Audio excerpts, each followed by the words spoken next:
Wamewasilisha ripoti za miezi mitatu ikiwa ni shughuli zao ambazo wanazifanya katika kufuatilia ishu mbalimbali katika jamii.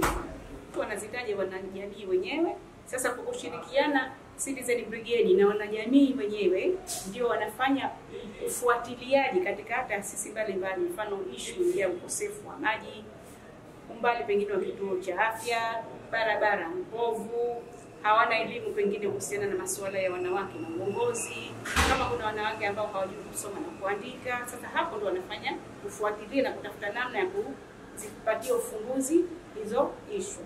Lakini pamoja na yote hayo, lengo ni kuhakikisha kama mwanamke anashiriki sawa sawa katika masuala ya uongozi na vile vile katika kufahamu nini haki zake za kidemokrasia.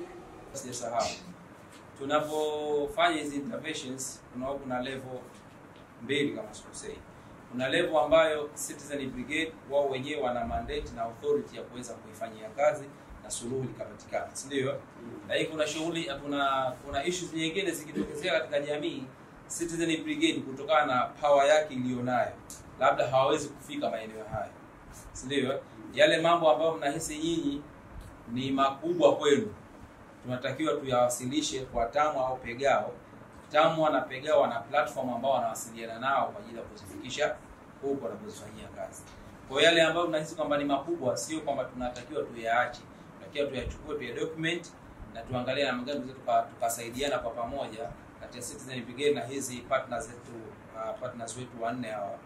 Kwa hiyo ripoti zetu zionyeshe yale ambayo yamefanyika kuanzia Januari mpaka sasa hivi, kwa sababu sasa hivi hatuzungumzii tena masuala ya 2024 kwa sababu tayari tumesharipoti na wafadhili wamesha approve kile ambacho kimefanyika. Kwa hiyo tutaripoti kile ambacho kimefanyika Januari mpaka Machi ili tujiridhishe pamoja na kupata hizo progress ya kile ambacho kimefanyika. Hiyo tambihi kwamba inawezekana tulifanya shughuli kubwa lakini fedha zikawa hamna, tutakuwa refunded kwa yale ambayo tumeyafanya. Hilo la kulikuwa na ghorofa lile la flat kule pale Kengeja pale. Sasa hivi lile linavuja, yani hamkaliki ndani, inabidi watukinge mpaka mameseni.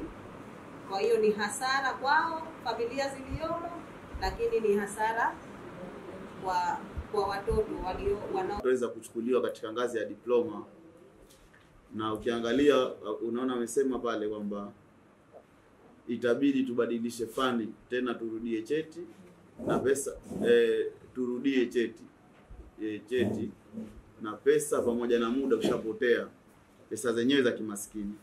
Kwa hivyo inaonekana kwamba wamevunjika tamaa kwa sababu walichukuliwa